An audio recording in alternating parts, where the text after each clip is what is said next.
Welcome to the No State Project here on my YouTube channel. It's streaming live from the fortified compound here on No State Project. The fortified compound in Mesa, Arizona. Glad to be with you here today. A lot of stuff to get to. If you want to join me on the big show, you may do so. It's 218-632-9399. 218-632-9399. The passcode is 2020. I have that in the show notes. So you can get it there, but the passcode here, 2020, the pound sign. A little bit late getting the show started because I'm getting absolutely flooded with these damn robocalls. And one of the worst is if you want to give a little payback to E-Mortgage in Troy, Michigan, and they spoof local numbers. I even had to tell this SOB, you're spoofing a local number. Honest business people don't spoof local numbers. So I do have his personal number now. And there's going to be some payback for calling me all day. Gosh, can't stand those things. Does anybody actually ever buy, or is this just phishing stuff or they just target old people who may be considered easier targets? Because I can't imagine anybody buying something from a robocaller or one of these bastards who's spoofing a local number. Yeah, all right. Well, it is episode 88 of the big broadcast here today. I want to thank Brian with High Impact Films posting one of the Call to Shame in one of his own videos yesterday and getting well over 20,000 views so far just from yesterday. So I appreciate the the attention, being able to spread the message that way and get a bit broader of an audience and more subs so more people can see that there is no actual government. They're just men and women forcing us to pay them. And that's really what it comes down to. That's why, and looking at them as what they are, is why we've been so successful here at the No State Project in getting tickets, complaints, and assessments thrown out, whether it's tax assessments, state or federal, or it's, hey, even felony drug charges, but mostly misdemeanor charges kicked out. I do have another success story that I do need to get posted. I do have the documentation, which is really great. Is again, filed a motion to dismiss, which is based on a lack of evidence proven jurisdiction, and it was tossed out. I don't have it in front of me, so I don't remember if it was a nolo prosequi or the prosecutor, like in some of the other cases, just decided not to prosecute it anymore. But it was tossed out, which is really nice. After what that, getting flooded with these damn phone calls, I don't even remember what state this is from. Maybe it was from West Virginia. I don't remember. Probably not. One of our other success stories was from there. I don't think we have two in a row from West Virginia, but I will get that posted by tomorrow, and we should be doing role-playing. I won't be streaming it live, but we should be doing the role-playing. So you contact me. We'll do it on Discord. Works a bit better than Skype, which is another reason why I'm late for the show, trying to get the damn call-in line. But Skype was locked up. So, yeah, I love Skype. But the role-playing, very, very important that you actually engage people if you're prepping for court or you want to just be, better question people such as, and expose government agents for what they are, which is just men and women forcing us to give them money. That's it. That's what it comes down to. Those are the facts. And, yeah. That's why their sacred laws there's no evidence that they apply to anybody, because you don't create obligations of allegiance and protection by forcing people to give you money. Okay? Al Capone would have liked it that way, but that's not the way it works. Thank goodness. Thank goodness for that. I hate stories like this. This is one of the worst that I've heard recently. I know it's a talking point that you can stop mass shootings if people are armed. Well, there was an armed security guard in a suburban neighborhood in Chicago, out of Chicago, Midlothian, Illinois. And Jamel Robertson. Oh, you can see where this one's going, right? Jamel. Yes, he was a black man. He was a 26-year-old security guard working at this bar. And it was a shooting, or an attempted shooting. And he was able to stop it. It says law enforcement agencies responded to the shooting around 4 a.m. at Manny's Blue Room Lounge in Robbins, about 20 miles south of Chicago. 3 people and an alleged shooter were injured, she added. Cook County Sheriff's Office spokesman Sophia Ansari telling CNN.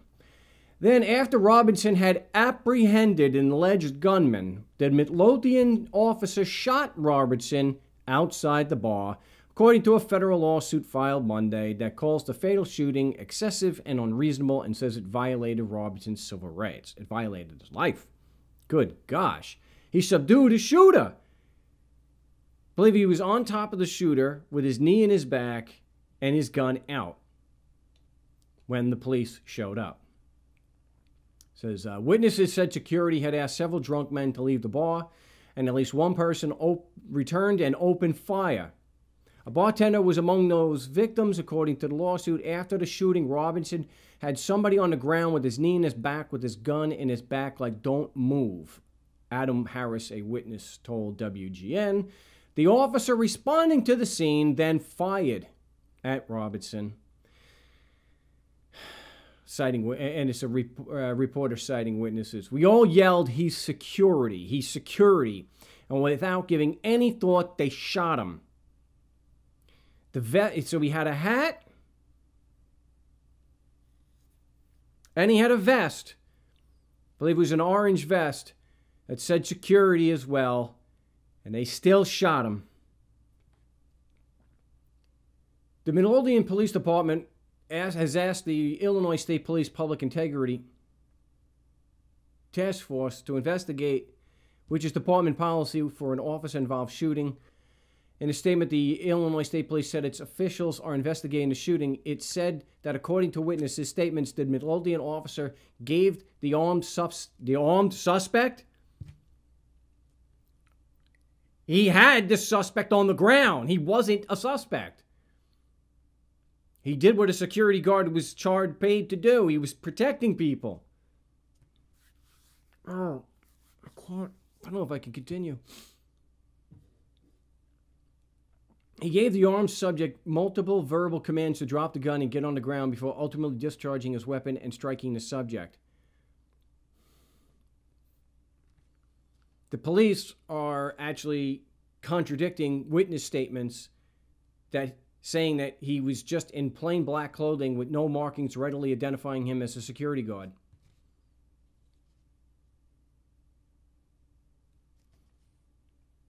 What we have learned is that Jamel Robertson was a brave man who was doing his best to end an active shooter situation at Manny's Blue Room.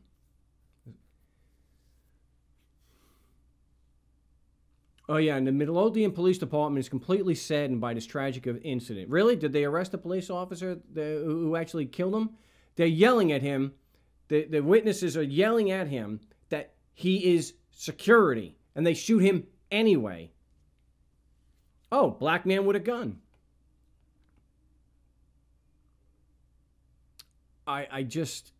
He was doing his job and holding on to someone until police arrived, and a police officer, our feeling is, did not make the proper assessment and fired and killed Jamel.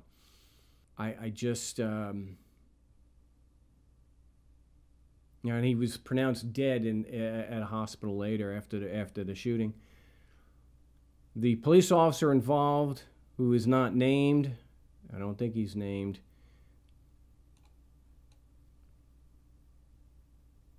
yeah, they got to protect the police officer. Oh, but there's not a ruling class here in the United States.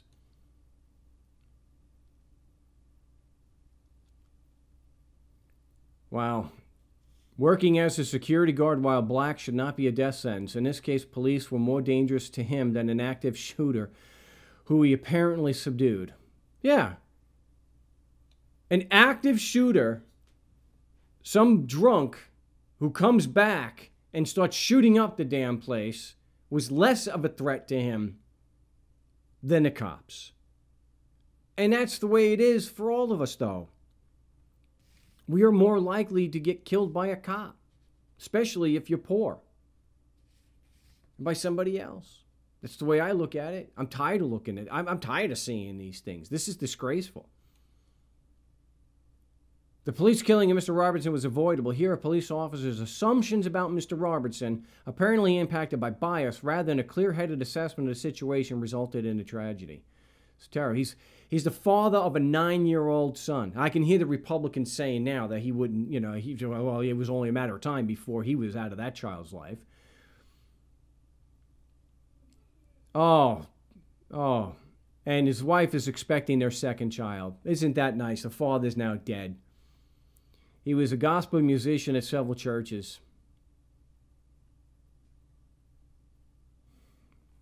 He was preparing to embark on a career as a police officer. The very people that he wanted to be family with took his life, said a reverend of a church he went to. What do you say? What do you say? Don't call the police. I mean, what do you got to do? You have to just lay on the ground? Even laying on the ground. Like what happened right here in Mesa. The guy's laying on the ground. You can't move. They give you contradictory commands. Oh, they'll light you up. Real tough guys. Just like their leader, the dear leader. Doesn't want to go to the World War I commemoration of the ending, the armistice, because it's raining. Mr. Bone Spur himself. The guy, I almost can't make sense of this. It's just absolutely disgusting. That's what you get. That's what we get for allowing a criminal organization called government to continue doing what they're doing. Everyone is a threat. Even somebody who did the cop's job and subdued the shooter. See, that's the way it usually is. If in a situation the shooter is brown or black, then they're always killed. If they're white, they usually are walked out. So you can have a mass shooting, and if it's a white guy, pasty white guy, then the cops walk him out and they arrest him. Here, I don't know what the shooter was. But what I can see here is that the one who subdued him was black and had a gun. Black man with a gun. Light him up. Light him up. Absolutely disgusting. And the reason why they're able to get away with it and continue to get away with it, and we'll talk about the Khashoggi thing after a couple of calls about getting away with something. They get away with it because they can. How can you and I possibly hold politicians accountable? The only means we have, one of the few means we have, is with the courts, and the courts are just as corrupt. They're just as damn corrupt and dishonest. Because there's always a team of lawyers out there ready to spin, ready to make whatever excuse is necessary to keep these cops and these politicians from having any accountability whatsoever. They don't have to be held accountable. They're not held accountable because they are a ruling class, and you don't hold the ruling class accountable. How many times has somebody, black or brown, even poor white, that are killed by police officers where the cop is actually held accountable? Extremely rare. I want to keep going back to Slager. That even though he was on video shooting a man running away and planting evidence, he wasn't convicted. It's on video. The crimes are on video. Disgraceful. But it's all the brown people. Oh, fear the brownies. Fear the brown people. Fear the black. This is just disgraceful. And this is exactly why. And the reason why is because there is a ruling class. They don't have to be fair. They don't have to administer justice because they have a prison system. They're going to get paid regardless. It's not like there's going to be a mass boycott in Illinois or the Chicago area anytime soon. Or people just stop paying them. Yeah, threaten that pension. Threaten that pension. Maybe something get done. Until then, they're going to keep killing us and getting away with it. Because that's what they have always done, and that's what they will always do until the ruling class is dismantled and the ability to continue forcing us to pay them is taken away. As long as they have the ability to force us to pay them and enough people comply with them, they're going to keep killing us and abusing us because they can. All right, I'm gonna put the headphones on here. We'll get to your calls. If you want to join me on the big show also, it's 218-632-9399, 218-632-9399. The passcode is 2020. All right. We have area code 770. You're live on Hello. Yes, you're live on the No State Project. What's your name? Where are you calling from? Okay, yeah, this is Lawrence calling from Georgia. Yeah, I'm calling. I want to give you a report on what went down at court yesterday. Okay, what's going on? Yeah, Okay. so I had this a ticket for seat belt and I also had a ticket for failure to change address on my driver's license.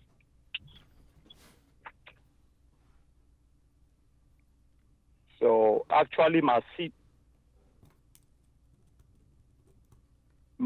belt was on. So when I got pulled over, Okay. the police officer walked up to my window and told me that the reason why he pulled me over is that I didn't have any seat belt on. Okay. So basically, I actually tried to hurry up to pull everything out of my pocket before the police arrived. So I don't let them ask for my license, and I try to reach for it, and they see it as, I'm trying to pull out a weapon. Yeah. Like So yeah. when he arrived, I'd undone my seat belt, and then I pulled my ID, my wallet, and sat on the dashboard. So he walked up to the window and told me that my seat belt wasn't on. And I told him, say, I just took my seat belt on so I can reach for my wallet and give you my ID if you require it. Okay, you're lucky you didn't get lit And up taking that stuff he out. didn't see any seat belt on. Okay. Yeah, exactly. So I gave him the license. So he came and he gave me a ticket for no seat belt on, and then that my address was not current. So with that being said, he gave me 2 tickets for that. So I went to court yesterday. I saw the prosecutor. The court system is actually the Court State County Court of Georgia. So I went out there, and the system, you first of all see the prosecutor, you talk to him, and then you choose your plea, what kind of plea you choose, and then before the judge comes in. Okay. So did you? When I spoke to the prosecutor, so the prosecutor called, I filed my motions 1 month before time. Okay. So he called me up. My motion was sitting right in front of him with my Brady/discovery. So he told me that he just received that, and he is just seeing it right there standing in that court.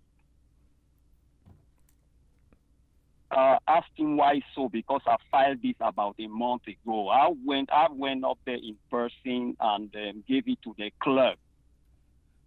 So I had 5 copies. So I told the clerk, I have 5 copies right here. I want 1 for the judge, 1 for the prosecutor, and 1 for my file. And she endorsed all the 5 copies. Okay. which I posted one to the police officer. And then she gave me back 2 and told me that 1 copy was sufficient for the prosecutor and the judge. So I took the 2 copies. So the prosecutor was telling me that. So I told him, I'm like, sir, excuse me. I came out here with copies for you, the judge, and for my file. And it means the clerk, which is an officer of this court, misled me. And I don't know why you are trying to tell me that you didn't. It's just now that you have seen this. So it's failure on your own part, and I have nothing to do with this. Well, certainly the prosecutor's copy is not given to them by the judge or the clerk. Okay. I don't know why they were saying that the clerk had a copy for that's what I learned. Yeah, you're responsible to get a copy of the prosecutor's copy to the prosecutor if there is one. This is just a seatbelt charge and this other incorrect address. There may not be a prosecutor even assigned. So that's why we would give it to the police officer until we know for sure. Once you know for sure, and this is for everybody, once we know for sure that there is a prosecutor assigned, you have absolutely no contact with the police officer anymore. Everything goes to the prosecutor. Okay. Okay. So he told me that he couldn't dismiss the ticket. Say that so again. I asked him, so if he says that he can't dismiss the ticket, I'm so happy to hear that. It means that he has something to overcome my motion. So he pulled out the ticket and he told me that that is the evidence right there.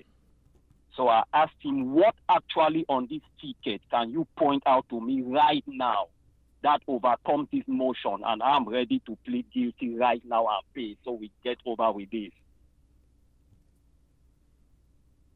Well, so what did they say to that? He took the mute and he was looking at me. Yeah. What did he? How did he respond to that? Because he didn't know what to say. Like actually, he was just standing and looking at me. So one other guy who claimed to be the prosecutor's assistant walked up and asked me what I want. That the ticket was sufficient as a valid cause of action, and that is their evidence. And let me go sit down.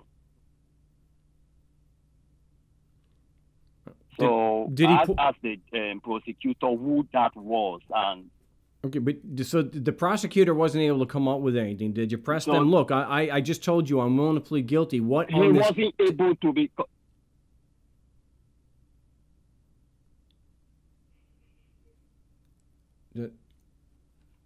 Oh, you were speaking, so I didn't want to cut you short. Yeah.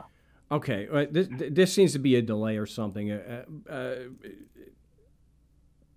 I would have pressed him further. Say, what specific facts are on this ticket that prove that your Constitution applies to me just because I'm physically in Georgia? What do you have here that proves that?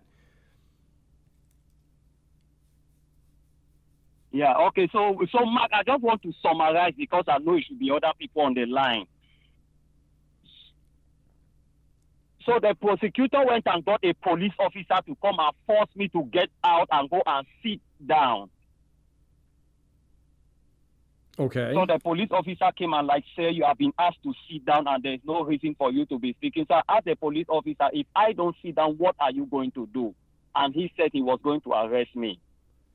So I said, okay, I'm voluntarily going to sit down. Then I spoke to the prosecutor. I said, so your only evidence is to exercise violence and threat? And he was like, who is threatening you? I'm like, you got the police officer here with his taser and his gun ready to follow your orders. But I'm going to sit down anyway. So when I sat down, they sent a clerk to come and call me to go to the continuance office. I'm like, continuance for what? And they said they want to prepare a pre-trial for me. And if I want a trial, they are going to set it up for me. I told them, no, I didn't want any trial or pre-trial. Can I see the judge? And the prosecutor told me that there's no way I can see the judge. That what I'm asking for is for trial and pre-trial. That this is an arraignment. Yeah, well, did you point out So that the judge I needs to told the make a... prosecutor that what he okay. Did you point out that there's a motion that needs to be determined before it could be set for pretrial?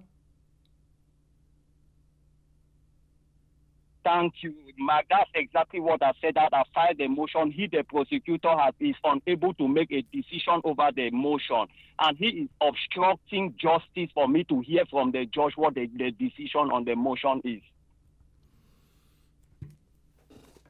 So that's when he backed up and he told the clerk to leave me alone.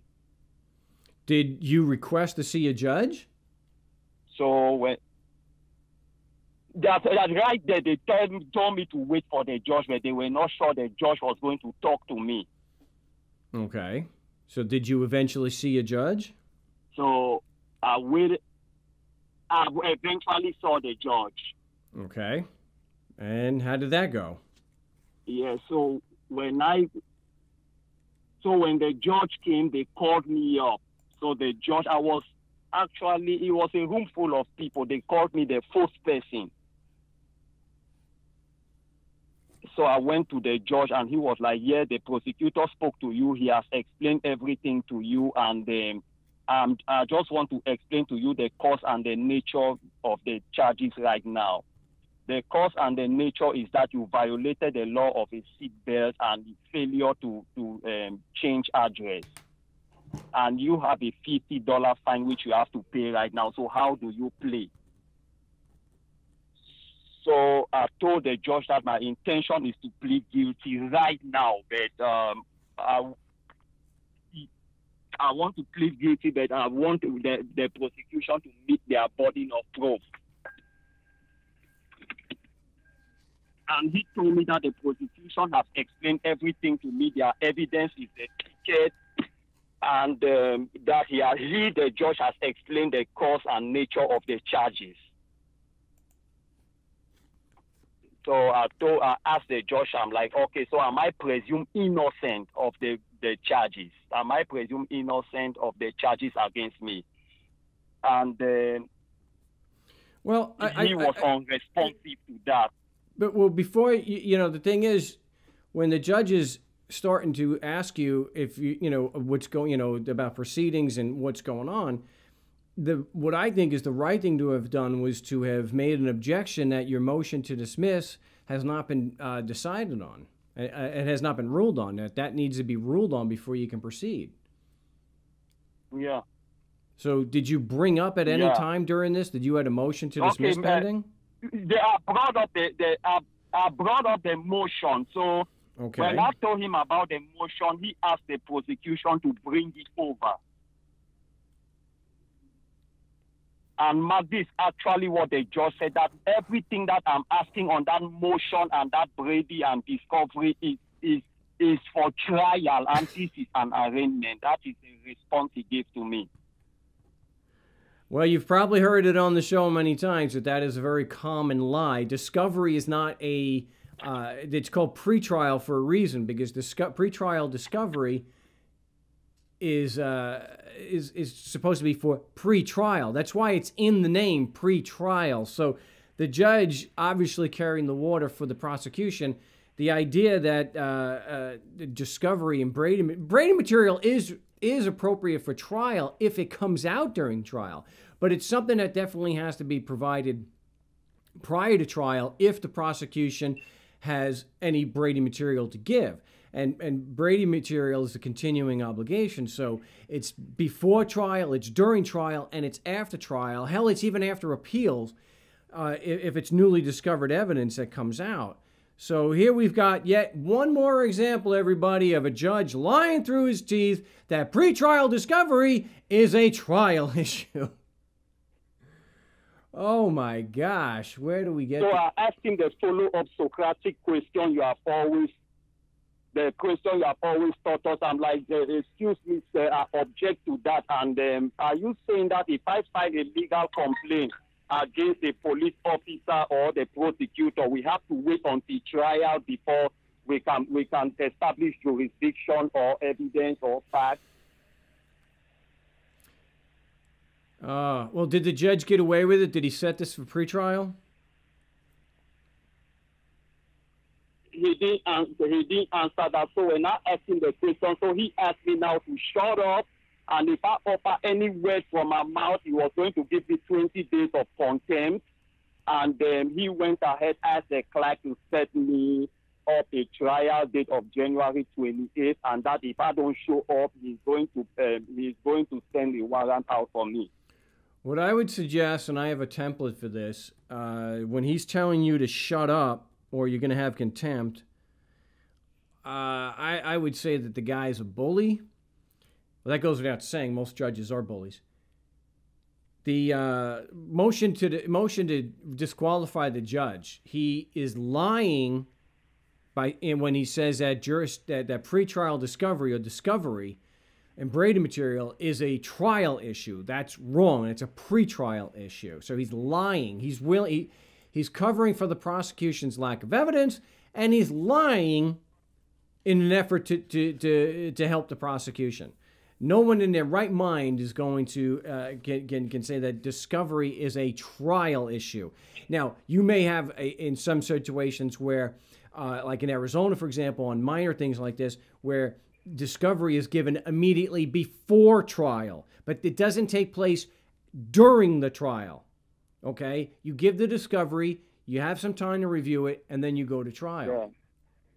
So I'm getting lined up with calls. So let me leave you with that. I would file a motion to change the judge because he's allowing the prosecution to proceed without evidence of jurisdiction, subject matter, and personal, and he's lying about discovery being a trial issue. Yeah. So yeah, definitely I would get that motion to. Yeah, so that's the. Yeah, that's what I wanted to just let you know that's how my case went. So okay. I'll actually follow up with you to get the template, and so you can get up with other callers. Yeah, get me off air, email me, and I'll send you a copy of that template. Okay. Okay, Mark. Thanks so much. You're welcome. Appreciate the call. I'm not going to give the number out anymore because we're running a bit low on time. This is something you got to expect. Nobody going into court that's listened to this show more than a few times should be surprised when you go in and the judge lies saying that jurisdiction is a trial issue. It's not. It's not a trial issue only. And to say that discovery is a trial issue, that's pretty damn.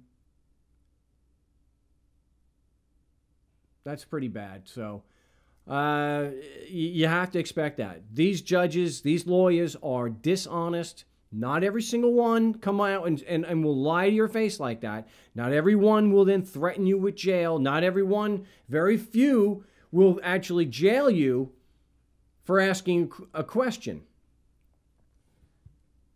But they're out there, and we have to prep as if we're going to get them. And when they say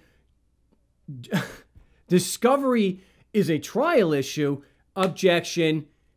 And I would say, do you really expect an appellate panel to back you up on that? Isn't it black letter law that discovery is a pre-trial issue, which is why the prosecution was wanting to set this matter? Set this matter for pre-trial. Discovery is a pre-trial issue. It's a pre-trial procedure. You are trying to narrow down the issues for trial.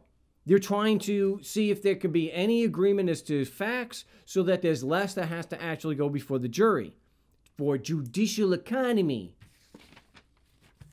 And if you're in a civil context, it's so that you can see if you can come to a deal where there are, let's say that there are no disagreement to the facts, that the only issues are issues of law, and that's more appropriate for the judge to determine. But to turn around and say that discovery is a trial issue, no, they are lying. But that's what these lawyers do. That's what they do. They lie.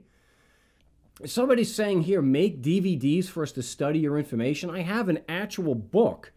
And there's no reason to do a DVD when I have several hundred videos going over this stuff and I have articles and whatnot. So Yeah, that's Tom. It's YouTube. The videos are all up there. Why would I want to go through the expense of making DVDs and shipping them when I could just upload it to YouTube, and I do these shows twice a week, and it doesn't, that doesn't make any sense whatsoever. So yeah, if you are interested in learning more in a lot more detail than I can cover in a 1-hour show, go to markstevens.net and get a copy of Government Indicted. That has got a model for being able to effectively defend yourself that has proven for the past 5 years to be very effective, that we have been able to get success in the United States, Canada, Australia, New Zealand, and in Europe, predominantly in England. But hey, we had 2 tickets thrown out in Wales last year, so that was pretty cool. So yeah, you can get that on markstevens.net. And I do the show twice a week, most weeks. So and I will be live on Saturday. So I'm trying to get Brian from High Impact Films, trying to get him on, trying to work his schedule. We may have to record something to work around his schedule, but I certainly would like to get him on the broadcast. And yes, Government Indicted is available as an ebook. But yeah, go to markstevens.net and you can get that. It is much of a tragedy as Jamel Robertson, that story is. Another one that's just horrific that there's more information about. What a headline. Oh my gosh. Jamal Khashoggi's killers carried syringes, electroshock devices, and cutting tools as they left Istanbul, says report. Foreign Secretary, and this is the Independent, Foreign Secretary Jeremy Hunt becomes highest-ranking UK official to meet with Crown Prince Mohammed bin Salman since killing of Washington Post journalist. Wow. Syringes, electroshock devices, and a blade similar to a scalpel were among the tools carried by Jamal Khashoggi's alleged killers as they departed Istanbul after murdering the Washington Post journalist inside a Saudi consulate last month. And it's been a month, and no matter how much evidence comes out, you don't hear, President Bone Spur grab him by you don't hear him. Nothing. Because it's about money and control over us. Getting our money so they can continue to control us. But they're saying that there was not yet any evidence of a bone saw that would have been required to dismember his body, according to a report published on Tuesday. The Turkish pro-government daily newspaper Sabah published photos purportedly showing tools carried by the 15-man Saudi hit squad as they left Istanbul aboard a private jet. The leaked photos, along with a flurry of other leaks from recordings taken of the moments before, during, and after Khashoggi's murder, suggest a continued pressure on Saudi Arabia and its Western allies, President Bone Spur, over the October 2nd killing of the 59-year-old U.S. resident. While the New York Times on Tuesday cited unnamed officials describing one member of the Saudi kill team being recorded phoning Riyadh after murdering Khashoggi and saying, "Tell your boss," in a possible reference to Crown Prince Mohammed bin Salman, who was widely suspected of ordering the hit. Yeah. Wow. Saudi officials and their Western partners are bracing for the release of recordings that could further damage relations between Riyadh and its backers and world capitals. Turkey has been leaking details in the investigation in an attempt to keep the matter prominent in the world press and keep pressure on Riyadh, a regional rival it hopes to weaken. On Monday, Canada's Prime Minister Justin Trudeau disclosed that Ottawa intelligence officials had heard the recordings, while Germany's government spokesman acknowledged intelligence sharing between Ankara and Berlin on the Khashoggi matter, and the Turkish spokesman revealed the date that France was presented the recording and a transcript. That's government for you. It's just like President Bone Spur said. He could kill somebody on Fifth Avenue and not lose a vote. No. Because people don't care who support them. People support politicians, not policies.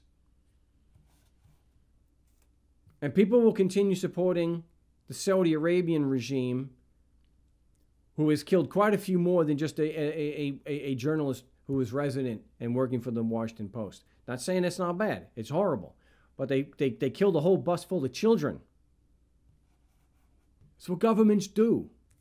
People hold government. That's the thing. There could be video of this. There could be video proof. It doesn't matter. Nothing is going to happen. Nothing. The ruling class, at least at that higher level, do not get held accountable by the plebes. We don't do this. We don't get to do that. Jeez. Turkish officials are claiming to have found traces of hydrofluoric acid in the wastewater of the Saudi consulate. Wow. That's some Joey DeMeo insanity going on there. But they're not going to do anything about it because it's all about money. It's all about money, power, control over us. And until the ruling class is gutted to where they don't have the ability to tax, it's just going to keep going. So, and I will be live on the Saturday show, so you can reach me there. So, I have still not gotten in touch. I put out some feelers for some referrals that I never heard back about Free State Project participants who are politicians who would be interested. And I was thinking about this. If we want to start and strip prosecutors and judges of their immunity, I don't think we have to do it by a constitutional amendment to prevent judges from ruling it unconstitutional. I think we could because just like at the federal level, the legislature can strip courts of jurisdiction to hear certain issues. So if there's no it could be passed where there's a provision, no court has any jurisdiction whatsoever to consider the question of whether whether it's right or wrong to strip a judge and judges and prosecutors of their immunity. So hopefully that's something we can get somebody on the show soon to be able to discuss that, because I don't see that we're having mass civil disobedience to where it's crippling local bureaucracies from being able to continue function. You got this crap that happened in near Chicago. What was the name of this place? Midlothian. I don't see that there's going to be mass civil disobedience in an effort to get these cops to be held accountable to some. I don't see it. I don't see where building the agora or agorism is doing anything to bring about a voluntary society. So it may be doing a little something. It's not something I can tell, I can see, and no one's reported it. I've not seen it or know about it. And even if it is probably pretty minuscule, not to piss on the efforts, we should definitely be making those efforts. But as far as systemic change and getting to a voluntary society, it doesn't seem to be that what we're doing is really having any kind of dent whatsoever. So we're going to have to look at different tactics and include, and if that means voting for someone like Ian Freeman, I can get behind that. Anyway, I'm gonna end the show on that. We will be live on Saturday. Everything is screwing up here today, and so till Saturday, salud.